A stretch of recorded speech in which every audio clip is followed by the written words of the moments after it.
ઓમ શ્રી ગણેશાય નમઃ. જય શ્રી કૃષ્ણ મિત્રો. મહાદેવના 19 અવતારની કથા જે શિવ પુરાણમાં વર્ણન થયેલ છે. તો આ કથાને મિત્રો પૂરા ધ્યાનથી, પૂરા મનથી, શ્રદ્ધાથી, હૃદયથી સાંભળજો. ઓમ નમઃ શિવાય. હર હર મહાદેવ. આજે આપણે ભગવાન શિવના 19 અવતારની કથા સાંભળીએ છીએ. લગભગ ઘણા લોકોને આ અવતારની કથા વિશે નહીં ખબર હોય, નહીં જાણતા હોય. તો નથી જાણતા તો એ આ વાર્તા જરૂર સાંભળે અને બીજાને પણ શેર કરે, અને જાણતા પણ હોય છતાં પણ આ વાર્તાને જરૂર સાંભળજો. અને આ વિડીયો, આ વાર્તા બીજાને શેર કરજો. કારણ કે ભગવાનની કથાઓ જેટલા લોકો સાંભળે છે આપણા માધ્યમથી, એટલું બમણું પુણ્ય મળે છે. કથા સાંભળવાથી મન પવિત્ર અને શાંત તો થાય જ છે, અને સાથે ઉપરાંત ભગવાનની કૃપા પણ વરસે છે. અંતે ભગવાનનું શરણું મળે છે અને શ્રદ્ધા, ભક્તિ, ભાવ વધે છે. માટે પૂરા મનથી, હૃદયથી, શ્રદ્ધાથી આ વાર્તા સાંભળજો. અને આ ચેનલમાં જો તમે નવા છો મારા દર્શક મિત્રો, તો વિનંતી છે કે આ ચેનલને સબસ્ક્રાઈબ જરૂર કરી દેજો. વિડીયો લાઈક અને શેર પણ જરૂર કરજો. ઓમ નમઃ શિવાય. આદિ અનાદિ અનંત શિવ છે, ઋષિ વૈરાગી સંત શિવ છે. શિવજીએ બ્રહ્માંડ રચાવ્યું, શિવજી જ જાણે શિવની માયા. ઓમ ગંગ ગણપતે નમઃ. ભગવાન શિવ સદાય તેમના ભક્તોની રક્ષા કરનાર છે. જીવન મરણના ચક્રમાંથી મુક્તિ પ્રદાન કરનાર છે.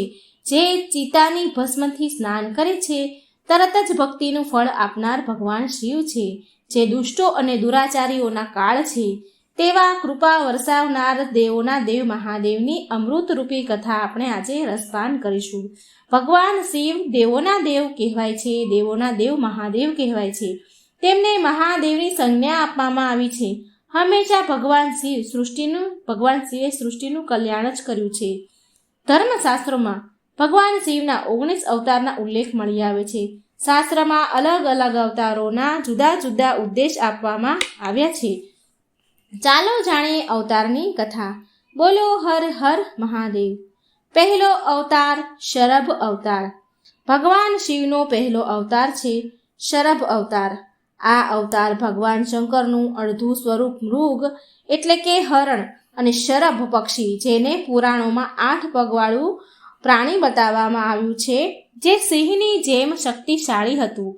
આ રૂપમાં એમનું વર્ણન થયું છે. ભગવાન શિવે આ રૂપ ધારણ કર્યું છે. આ અવતારમાં ભગવાન શિવજીએ શ્રી હરિ વિષ્ણુ ભગવાનનો અવતાર નરસિંહ અવતારના ક્રોધને શાંત કરવા માટે લીધો હતો. લિંગ પુરાણમાં શિવજીના શરભ અવતારની કથા છે, જેના અનુસાર હિરણ્યકશ્યપનો વધ કરવા માટે ભગવાન વિષ્ણુએ નરસિંહ અવતાર લીધો હતો. અને એમના વધ કર્યા બાદ પણ જ્યારે ભગવાન નરસિંહનો ક્રોધ શાંત ન થયો, તો દેવતાઓ શિવજી પાસે પહોંચ્યા અને પછી ભગવાન શિવજીએ શરભ અવતાર લીધો હતો અને આ રૂપમાં ભગવાન નરસિંહ પાસે પહોંચ્યા હતા તથા એમની સ્તુતિ કરી. પણ ભગવાન નરસિંહનો ક્રોધ છતાં પણ શાંત ન થયો.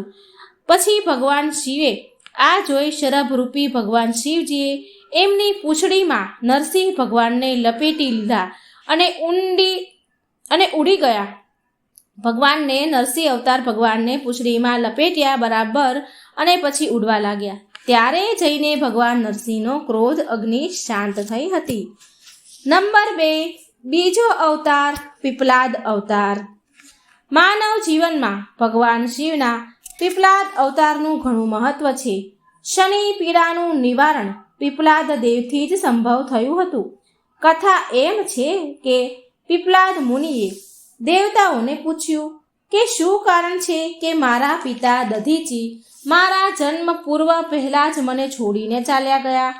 તો દેવતાઓએ કહ્યું કે શનિ ગ્રહની દ્રષ્ટિના કારણે આવો કોઈ યોગ સર્જાયો હતો, યોગ બન્યો હતો, એટલે તમારા પિતાનું મૃત્યુ થયું. પીપલાદ મુનિ આ સાંભળીને બહુ ક્રોધિત થયા અને એમણે શનિને નક્ષત્ર મંડળમાંથી નીચે પાડવાનો શ્રાપ આપ્યો. અને શ્રાપના પ્રભાવથી શનિ એ જ સમયે આકાશમાંથી નીચે પડવા લાગ્યા. દેવતાઓની પ્રાર્થના કરવાથી પીપલાદ મુનિએ શનિદેવને માફ કરી દીધા કે શનિ જન્મથી લઈને 16 વર્ષની આયુ સુધી કોઈ પણ વ્યક્તિને કષ્ટ નહીં આપે. બસ ત્યારથી જ પીપલાદ મુનિનું સ્મરણ કરવા માત્રથી શનિની પીડા કષ્ટ દૂર થઈ જાય છે. શિવ પુરાણ અનુસાર સ્વયં બ્રહ્માજીએ જ આ અવતારનું નામકરણ કર્યું હતું અને આનું વર્ણન 24મો ભાગ અને 28મા અધ્યાયમાં મળી આવે છે. ત્રીજો અવતાર નંદી અવતાર. ભગવાન શંકર બધા જ જીવોનું પ્રતિનિધિત્વ કરે છે અને તેમનો નંદીશ્વર અવતાર પણ આ વાતનું અનુસરણ કરતા બધા જ જીવોમાં પ્રેમનો સંદેશ આપે છે.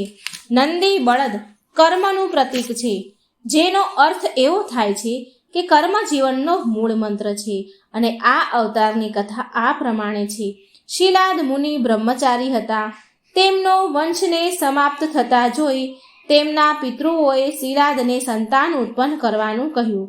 શિલાદે આયોજન અને મૃત્યુહીન સંતાનની કામનાથી ભગવાન શિવની તપસ્યા કરી.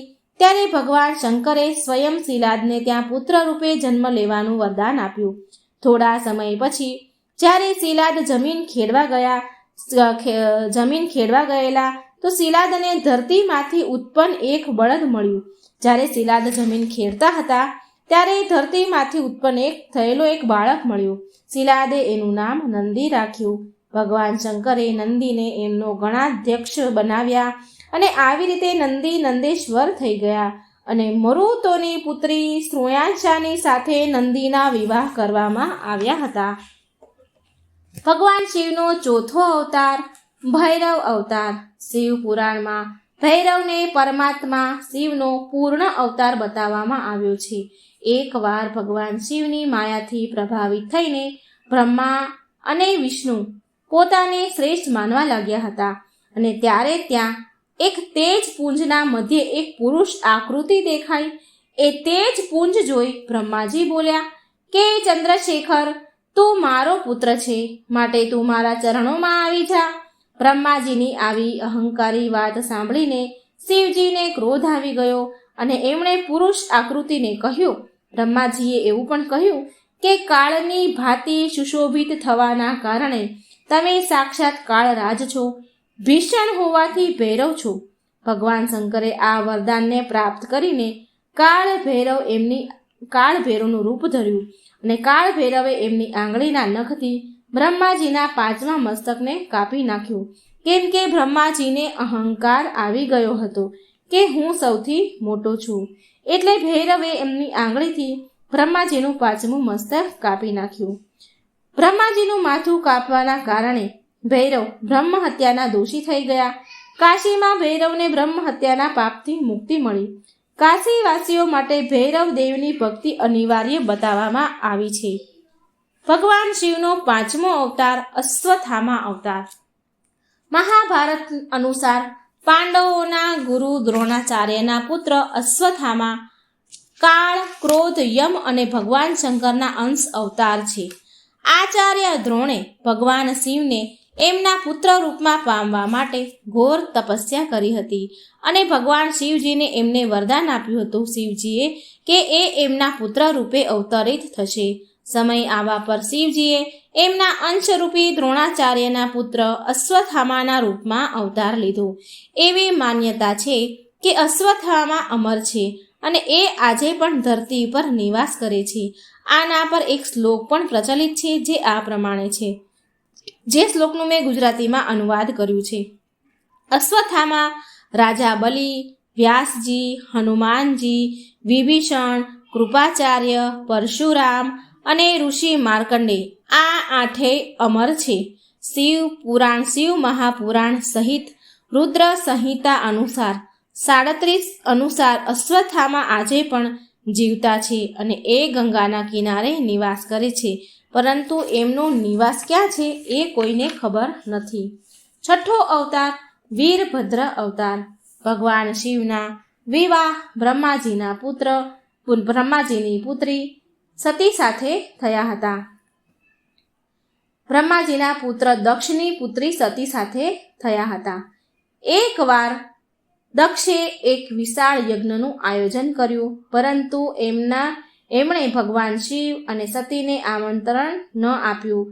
ભગવાન શિવના કહેવા છતાં પણ સતી યજ્ઞમાં આવ્યા. ભગવાન શિવે ઘણી ના કહી યજ્ઞમાં જવાની, પણ માતા સતી માન્યા નહીં અને યજ્ઞમાં આવ્યા એમના પિતાના ઘરે. અને જ્યારે તેમણે તેમના પતિ શિવજીનું ઘોર અપમાન થતાં જોયું તો યોગ અગ્નિ દ્વારા માતા સતીએ તેમના દેહનો ત્યાગ કર્યો.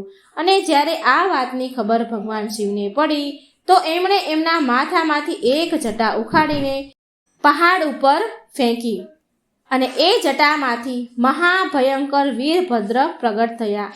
ત્યાર પછી વીરભદ્ર અવતારે દક્ષના યજ્ઞનો વિધ્વંસ કર્યો અને દક્ષનું માથું કાપીને તેમણે મૃત્યુ દંડ આપ્યો. પછી દેવતાઓના અનુરોધ કરવાથી ભગવાન શિવે દક્ષના ધડ પર એક બકરાનું મોઢું લગાવ્યું અને દક્ષ રાજાને ફરી જીવતા કર્યા. 7મો અવતાર ગૃહપતિ અવતાર. ભગવાન શિવનો 7મો અવતાર છે ગૃહપતિ. આની કથા તો આ પ્રમાણે છે કે નર્મદાના તટ પર ધર્મપુર નામનું એક નગર હતું. ત્યાં વિશ્વાના નામના એક મુનિ રહેતા હતા તથા તેમની પત્ની સુચેષ્મતી રહેતી હતી. સુચેષ્મતી બહુ સમય સુધી નિસંતાન હોવાથી તેમણે એક દિવસ તેમના પતિ સાથે શિવ સમાન એક પુત્ર પ્રાપ્ત થાય તેવી ઈચ્છા વ્યક્ત કરી. પુત્રની અભિલાષા પૂરી કરવા માટે તે વિશ્વસનાર કાશી આવી ગયા અને અહીં તેમણે ભગવાન શિવના ઘોર તપ દ્વારા ભગવાન શિવની વીરેશલિંગની આરાધના કરી. એક દિવસ મુનિએ વીરેશલિંગની મધ્ય એમણે એક બાળક દેખાયું. મુનિએ બાળ રૂપધારી શિવની પૂજા કરી અને તેમની પૂજાથી પ્રસન્ન થઈને ભગવાન શંકરે સુચિસ્મતીના ગર્ભથી અવતાર લેવાનું વરદાન આપ્યું. કાળાંતરમાં સુચિસ્મતી ગર્ભવતી થઈ અને ભગવાન શંકર સુચિસ્મતીના ગર્ભથી પ્રગટ થયા. કહેવાય છે કે પિતામહ બ્રહ્માજીએ એ બાળકનું નામ ગૃહપતિ રાખ્યું હતું. ભગવાન શિવનો 8મો અવતાર દુર્વાસા અવતાર. ઋષિ દુર્વાસા મુનિ અવતાર. ભગવાન શિવના પ્રમુખ અવતારોમાં એક દુર્વાસા મુનિ અવતાર પણ છે. ધર્મગ્રંથો અનુસાર સતી અનસૂયાના પતિ મહર્ષિ અત્રિએ બ્રહ્માજીના નિર્દેશ અનુસાર પત્ની સહિત વૃક્ષકુળ પર્વત પર પુત્ર કામના માટે ઘોર તપસ્યા કરી. તેમના તપથી પ્રસન્ન થઈને બ્રહ્મા, વિષ્ણુ અને મહેશ ત્રણેય તેમના આશ્રમે આવ્યા હતા અને કહ્યું હતું કે અમારા અંશથી તમને 3 પુત્ર થશે જે ત્રિલોકમાં વિખ્યાત અને માતા પિતાનો યશ વધારનારા હશે. સમય આવવા પર બ્રહ્માજીના અંશથી ચંદ્રમા, વિષ્ણુ ભગવાનના અંશથી દત્તાત્રેય અને રુદ્ર ભગવાનના અંશથી દુર્વાસા મુનિએ જન્મ લીધો. શાસ્ત્રોમાં એમનો ઉલ્લેખ એવો છે કે શ્રીમદ ભાગવત ભાગ 4 ખંડ 1 અને અધ્યાય 15મો એટલે કે અત્રિની પત્ની અનસૂયાથી દત્તાત્રેય, દુર્વાસા અને ચંદ્રમાના નામથી પરમ યશસ્વી પુત્ર થયા. આ ક્રમશ ભગવાન વિષ્ણુ, શંકર અને બ્રહ્માજીના અંશ ઉત્પન્ન થયા છે. નંબર 9મો અવતાર હનુમાન અવતાર. ભગવાન શિવનો હનુમાન અવતાર બધા અવતારોમાં શ્રેષ્ઠ માનવામાં આવ્યો છે. આ અવતારમાં ભગવાન શિવજીએ એક વાનરનું રૂપ ધારણ કર્યું હતું. શિવ પુરાણ અનુસાર દેવતાઓ અને દાનવોમાં અમૃત વહેંચતા ભગવાન શિવના મોહિની સ્વરૂપને જોઈને ભગવાન વિષ્ણુનું મોહિની સ્વરૂપ જોવે છે તો એ મોહિની સ્વરૂપ જોઈ લીલાવશ શિવજીએ કામવશ થઈ ગયા એટલે એમનું તેજ પડી ગયું. સપ્ત ઋષિઓએ શિવજીના એ તેજને અમુક પાનમાં સંગ્રહ કરી લીધું અને સમય આવવા પર સપ્ત ઋષિઓએ ભગવાન શિવનું એ તેજ વનરાજ કેસરીની પત્ની અંજનીના કાનના માધ્યમથી ગર્ભમાં સ્થાપિત કરી દીધું અને એનાથી અત્યંત તેજસ્વી અને પરાક્રમી હનુમાનજીનો જન્મ ઉત્પન્ન થયા. હનુમાનજીને ભગવાન વિષ્ણુના અવતાર શ્રી રામના સેવક માનવામાં આવ્યા છે. વાલ્મીકી રામાયણના એક પ્રસંગમાં શ્રી રામ ભગવાને એમ પણ કહ્યું છે કે જો હનુમાન ન હોત તો એ સીતાજીને રાવણની કેદથી મુક્ત ન કરાવી શક્યા હોત. હનુમાનજી અમર છે. તેમને અમરતાનું વરદાન માતા સીતાએ આપ્યું હતું. 10મો અવતાર વૃષભ અવતાર. ભગવાન શિવનો 10મો અવતાર છે વૃષભ અવતાર. ધર્મગ્રંથ અનુસાર આ અવતાર ભગવાન વિષ્ણુના પુત્રોનો સંહાર કરવા માટે થયો હતો. જ્યારે ભગવાન વિષ્ણુ દૈત્યોનો સંહાર કરવા પાતાળ લોક ગયા હતા તો સુંદર અપ્સરાઓ દેખાઈને ભગવાનને સુંદર અપ્સરાઓ ત્યાં દેખાઈ પાતાળલોકમાં. તો ભગવાન વિષ્ણુએ એમની સાથે રમણ કરી બહુ બધા પુત્રો ઉત્પન્ન કર્યા. ત્યાર પછી ભગવાન વિષ્ણુના એ પુત્રોએ પાતાળથી પૃથ્વી સુધી ઉત્પત્તિ મચાવી દીધી, બહુ ઉત્પાત મચાવી દીધો.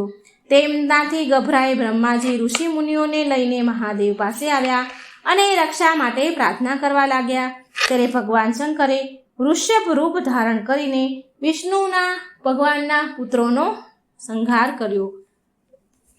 11મો અવતાર યતિ અવતાર.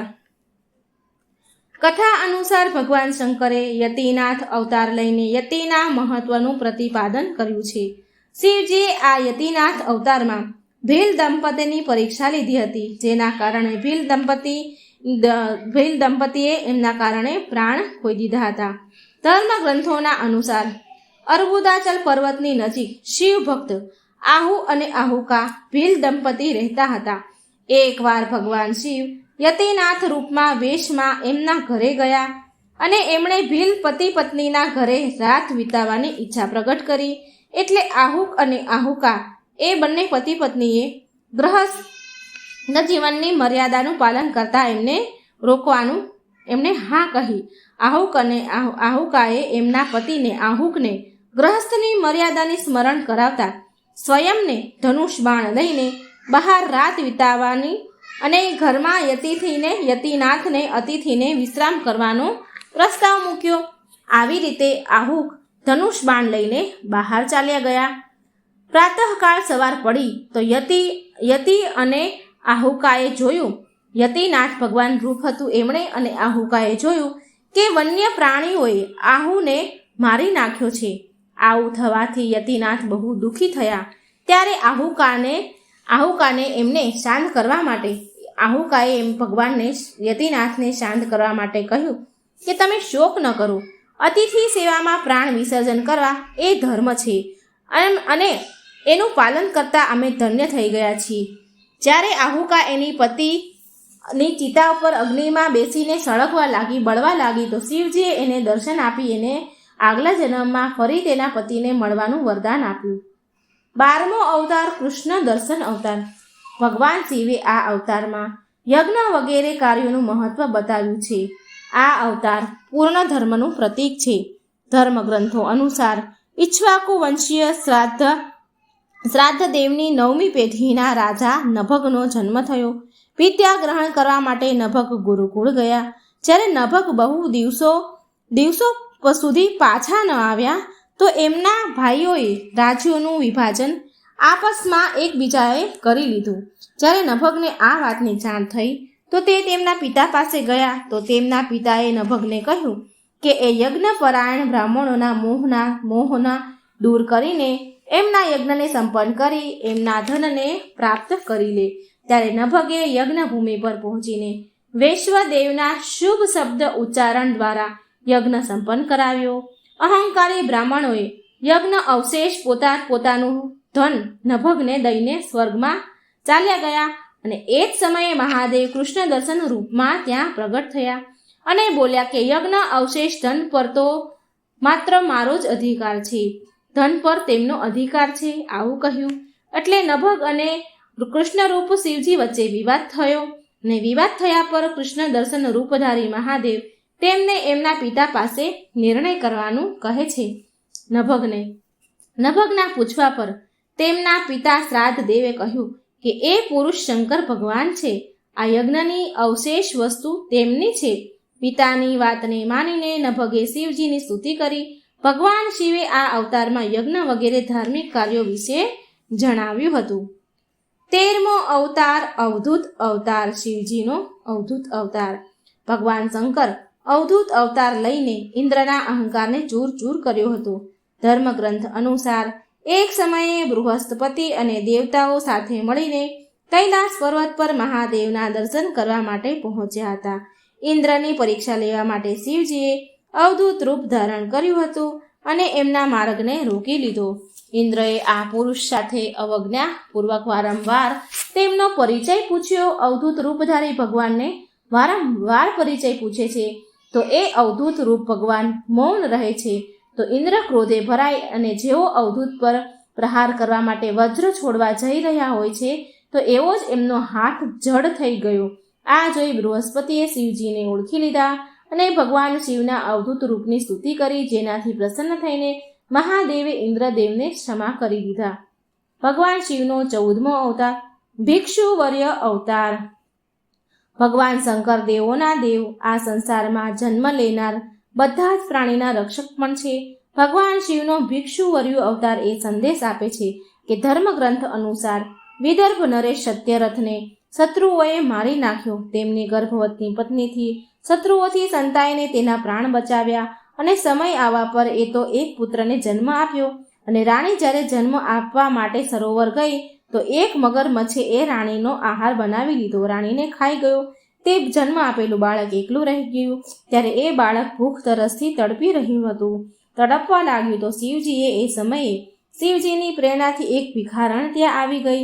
ત્યારે શિવજીએ એક ભિક્ષુકનું રૂપ ધારણ કરીને તે ભિખારણને બાળકનો પરિચય આપ્યો અને એના પાલન પોષણના નિર્દેશ આપ્યો. એ ભિખારણને ભિક્ષુક રૂપમાં એવું પણ કહ્યું ભગવાને કે આ બાળક વિદર્ભ નરેશ સત્યરથનો પુત્ર છે.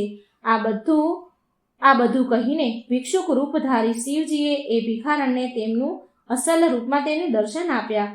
શિવજીના આદેશ અનુસાર એ ભિખારણે એ બાળકનું પાલન પોષણ કર્યું અને મોટો થઈને એ બાળક શિવજીની કૃપાથી દુશ્મનને હરાવીને તેનું રાજ્ય અને પાછું મેળવી લીધું. 15મો અવતાર સુરેશ્વર અવતાર. શિવજીનો સુરેશ્વર અવતાર. ભગવાન શંકરનો સુરેશ્વર અવતાર ભક્તના પ્રત્યે એમની પ્રેમ ભાવનાને પ્રદર્શિત કરે છે.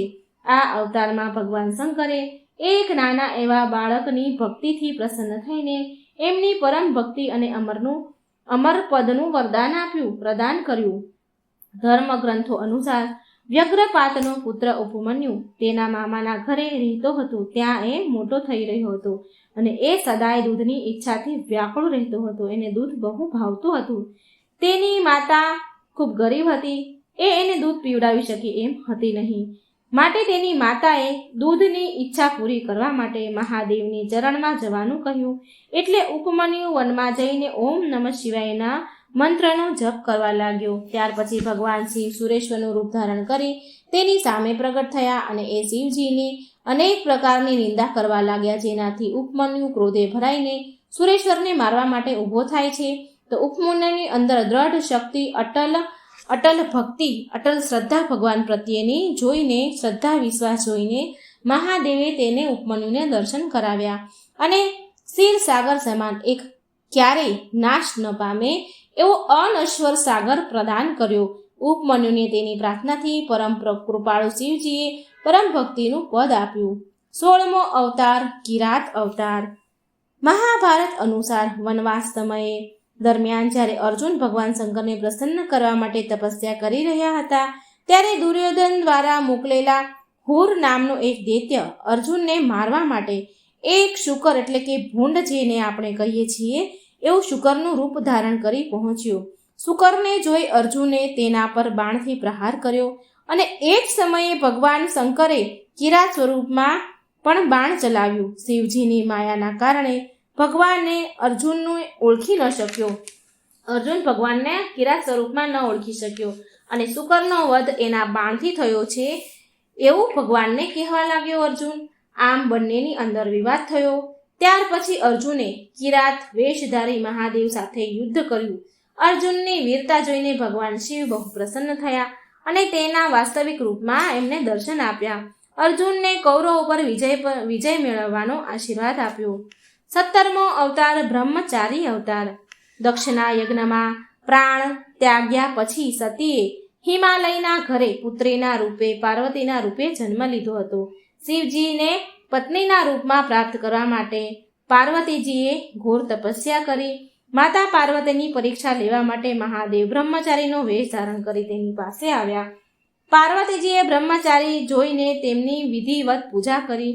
જ્યારે શિવરૂપ બ્રહ્મચારીએ પાર્વતીજીને તેના તપનો ઉદ્દેશ પૂછે છે તો માતા પાર્વતીએ શિવજી સાથે લગ્ન કરી તેમને પતિ રૂપમાં પામવાની વાત કહી. ત્યારે આ જાણીને શિવરૂપ બ્રહ્મચારી ભગવાન શિવજીની નિંદા કરવા લાગ્યા અને તેને શમશાનવાસી કપાલી આવું કહેવા લાગ્યા. આ સાંભળીને માતા પાર્વતીને બહુ ક્રોધ આવી ગયો અને મા પાર્વતીની ભક્તિ અને પ્રેમને જોઈને મહાદેવે એમનું વાસ્તવિક રૂપ ધારણ કરી દર્શન આપ્યા. આ જોઈ માતા પાર્વતી ખૂબ ખુશ થયા, પ્રસન્ન થયા. ભગવાન શિવનો 18મો અવતાર સુનટ નર્તક અવતાર. માતા પાર્વતીના પિતા હિમાલય પાસે તેમની પુત્રીનો હાથ માંગવા માટે એકવાર શિવજીએ સુનટ નર્તક વેશ ધારણ કર્યો હતો. હાથમાં ડમરું લઈને શિવજી નટના રૂપમાં હિમાલય પર પહોંચ્યા હતા અને નૃત્ય કરવા લાગ્યા હતા. નટરાજ શિવજીએ એટલું સુંદર અને મનમોહક નૃત્ય કર્યું કે બધા જ એમનાથી ખુશ થયા, પ્રસન્ન થઈ ગયા. જ્યારે હિમાલયે જ્યારે નટરાજને ભિક્ષા માંગવાનું કહ્યું તો નટરાજ ભગવાન શિવે ભિક્ષામાં પાર્વતીજીને માંગી લીધા. આથી હિમાલયને બહુ ક્રોધ આવી ગયો અને થોડીવાર પછી નટરાજ વેશધારી શિવજી માતા પાર્વતીને તેમનું અસલ રૂપ દેખાડીને ત્યાંથી ચાલ્યા ગયા. અને તેમના ગયા પછી ત્યાર પછી મેનાદેવી અને હિમાલયને સાચી વાતની ખબર પડી કે નટરાજ એ શિવજી જ હતા. તેમણે મા પાર્વતીને મહાદેવને આપવાનો પછી નિર્ણય કરી લીધો. 19મો અવતાર યક્ષ અવતાર. યક્ષ અવતાર મહાદેવે દેવતાઓને અનુચિત મિથ્યા અભિમાન દૂર કરવા માટે ધારણ કર્યો હતો. દેવતા અને અસુરો દ્વારા કરવામાં આવેલ સમુદ્ર મંથન દરમિયાન જ્યારે ભયંકર વિષ નીકળ્યું તો ભગવાન શિવે એ વિષ ગ્રહણ કર્યું, તેમના કંઠમાં રોકી લીધું અને પછી અમૃત કળશ નીકળ્યો. અમૃત પાન કરવાથી બધા જ દેવતા અમર થઈ ગયા અને સાથે અભિમાન પણ બહુ આવી ગયું અને એ સૌથી વધારે બળશાળી છે એવું માનવા લાગ્યા.